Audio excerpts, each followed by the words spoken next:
How you doing? Victor back here with you at G-Fest Sunday in Rosemont, and I am here with Carl Craig, who was his big, huge starring role in Destroy All Planets right here. If you've seen this, is a great Gamera flick, and we are here to to talk shop here. How you doing today? Good. How are you? Good, good. It's a pleasure to have you on our show. Appreciate it. Let's just go back to 1969. And your starring role. Tell a little bit about it. Actually, it was 1968 when the movie was actually made by Daiei. I was an American serviceman's kid. My mother's Japanese. And Yuasa Noriaki, the director of the Gamera movies, this was the fourth of his era, was trying to convince the studio to get an American lead star in there. And they finally said, okay, they succumbed to his wishes, and they said, okay, go ahead and find your American star, we'll let you do that. And they started the search. And it just so happened that a producer for Daiei lived next to my mother's oldest sister, and they were complaining to them, saying that we've been trying to find this American for a long time that could speak Japanese, and we just can't seem to, find one. And my aunt said, well, I suggest you contact my younger sister. She married an American serviceman, and they have a blonde, blue-eyed kid that speaks Japanese fluently. And so the mad rush was on to get a hold of me. And I came home from school one day, and I was told by my dad that I was going to a movie interview for an audition to get this part.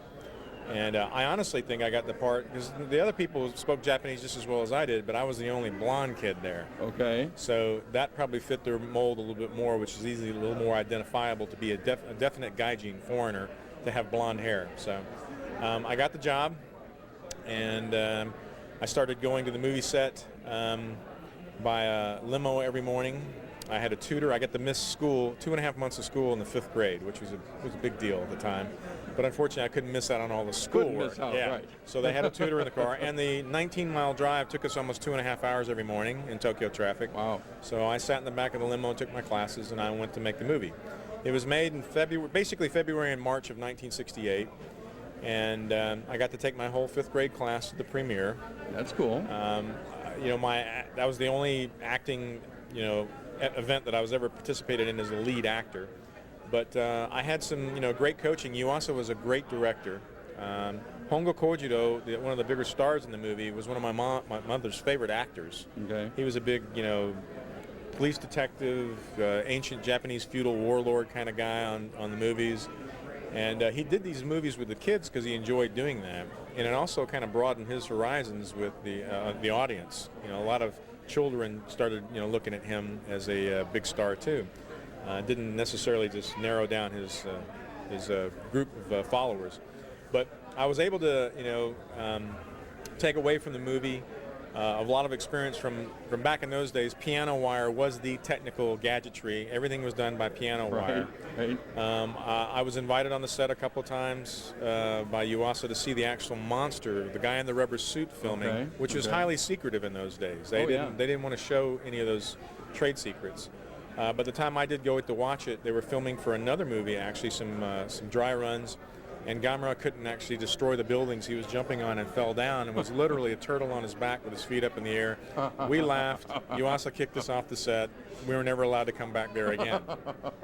So this is my camera, my Polaroid camera, which came out in about 66, 67 time frame. And this was one of my big props. I always had it around my neck in the movie. And I took pictures. Now, this is the second camera, because the first camera, I actually destroyed it from jumping around in the dirt and the sand, that volcanic sand. Right. In some of the opening scenes of the movie, the button wouldn't push down anymore. And there were other scenes in the movie later on that required me to push the button down, so they got me another prop to actually use the camera later on. So I got to keep it. I have the flash cubes for it and the batteries and the whole 9 yards for everything that works on it, but I've never used it since then. The box is completely destroyed. This... Before we move on to the gun, you were telling me about this, about how the actual film is supposed to pull out of the camera. That's correct. And throughout the entire movie, you're clicking all these pictures, and no film's ever pulling the film out of it. Exactly. No, there was one scene that I was taking pictures of Gamera when I first saw him in the submarine. Right. To show Scoutmaster Hongo Kojiro that we actually, and I present him with a piece of film that's the blank. film, yes. But you never see me pull it out of the camera. I mean, it's a one shot, pull it out, one shot, pull it out. I'm shooting multiple shots, never pulling the film out of the camera. Of course, nobody really knew what that thing was back in those days. Kind of like the later Polaroid one-step thing. Exactly. So. That one at least came out for you automatically. Right. You know? You didn't have to manually pull it out like that one did. So. But the other prop that I have here is a toy gun that had a little spring-loaded propeller on it that you could fire off here. It had sparks inside. They bought like 10 or 15 of these, painted them brown, put an Asahi beer can on the end, and this was the weapon of choice for the aliens in the movie. And there were a couple left over, so we got Masao and I were 11, so we thought these were pretty cool at the time, so we got to keep them.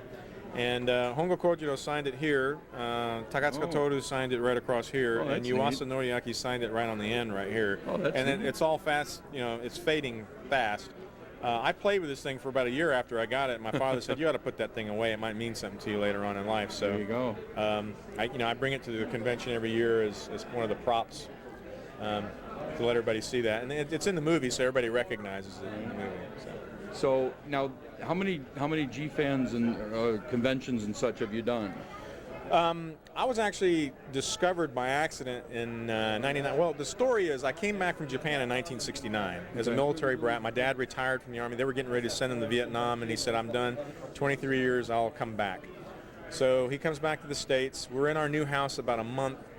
So it was about September or October of 1969. We get one of those 1 a.m. phone calls, and usually those aren't very good. But it was my aunt, my father's younger sister, and said, quick, turn on the TV, Channel 12 out of Augusta, Georgia. Carl is on TV. So we go run into the family room, turn the TV on, and lo and behold, there I am. But it's like, what are you doing?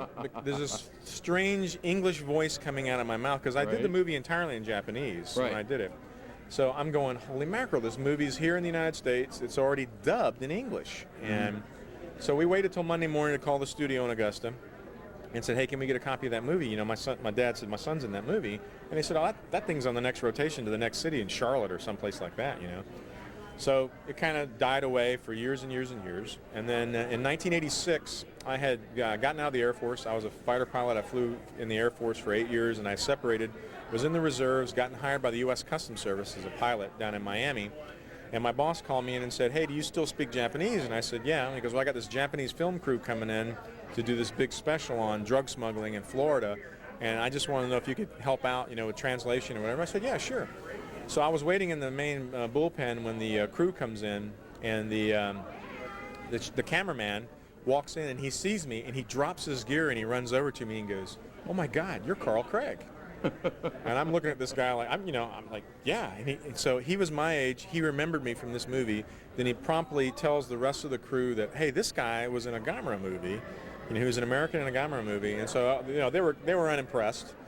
But it was kind of funny that, you know, so after about 2 weeks of working with these guys, they're heading back, and the team leader says, hey, is there anything we can do for you? We really appreciate all this help. I said, could you send me a copy of that movie if they still sell it over there? And he said, yeah, no problem, you know. So about 3 days later, I got a DHL package, and I open it up. It's a VHS tape in Japanese of the movie, and the price tag is 14,600 yen. You know, which is about 150 bucks at the time. And I was like, whoa, you know. So I got to see the movie. It was in full Japanese. It's not subtitled, so it's just the Japanese version alone. So not a lot of my friends or anybody could, you know, get a lot out of it because it's all in Japanese. Right. So we fast forward to 1999 now. You know, another 13 years goes by. And I got my first cable modem, and the fascination of how fast the internet would come on with a cable modem, you know, with the download speeds. So I decided I would search Gamera. So I searched Gamera, and I find this guy's website who's doing his doctoral thesis on Japanese kaiju movies. And he has the entire line of all the Gamera movies from Generation 1 to Generation 2. And my name, when it was retranslated back into English, came out Kurl Crane, Kurlcrane. I don't know how you could get Crane from Craigu when you actually take the phonetic alphabet with my name, but that's how my name was spelled, Kurl Crane. So I wrote this guy on his link, and I said, look, my name is really Carl Craig. I'm Jim Morgan in the movie. And the guy wrote me back and said, yeah, right, sure, you know. So I scanned some of these pictures that I have here, and I sent them to him in an email, and he wrote me back and said, holy cow, where did you get these pictures? I've never seen these before. And I said, I was assigned a Daiya cameraman to take all the shots during the movie, and these are from my private scrapbook. And he said, oh, my God, you really are the guy. And I said, now, why would I lie about something like this? You know? Right. And he goes, well, we've been trying to find you for years. Oh, wow. But unfortunately, we've been searching for Carl Crane, not Carl Craig. So in 2000, I went on the circuit. I've been going to these conventions ever since then because these people thought I was dead. You know, they didn't know where I was or whatever. So I started going to these conventions since then, and you know, most of the people when I walk in, they look at me and go, "God, you haven't changed a bit. You look exactly like the pictures when you were a little kid." You know. So he says, "Yeah, we can definitely tell it's you. You know, you're not somebody faking it, or you're really the guy there." You know. So I've been doing these since 2000, and they're always fun to go to. Like, you know, G-Fest is, you know, the biggest one that I've ever attended. And 2003, Yuasa and I were the you know, we were like the guests of honor that year, I guess. Yuasa was actually the guest of honor. I just happened to be scheduled that year to come down here. And Kevin Ratliff here that owns Monsterland Toys is the one that, you know, always sponsors me. I've met him my very first con, and I go with him wherever he goes to these cons. I end up going with him all the time. Oh, that's nice. Yeah, it's a fun deal. And I've met a lot of friends here that I hang out with. I hook up with every year. We get together, we go out to eat, and we have a good time while we're here at the convention. I met, you know, Jay Johnson, who is a famous guitarist and singer with a couple of big bands. He did Blackfoot recently. He's been in other bands and stuff. So I meet all these guys that have these incredible talents and other things, but they all have one common denominator, which is this kaiju draw to come to these monster conventions. Right, you know? right. So you know, exactly. That's all right. Anyway. It's a lot of fun. I enjoy coming to these things. I meet new people every year. I see some people that come back that I've been seeing every year for the last 6 or 7 years. Sure. They come back, shake my hand, have a little chat, see how things are going. I've had kids that could barely see over the top of the table, and now they come back. They're 5 feet, 6 inches tall. They've grown, and I still remember them. And I had a couple of kids that hung out with me a couple of years ago. They were great kids. I had a lot of fun with them, and now they show up. Now they have their little siblings all hooked on the kite. They're all running around with little monsters in their hands and everything too. So it's always a lot of fun to come back to these things. I enjoy coming to these conventions and seeing the people. So.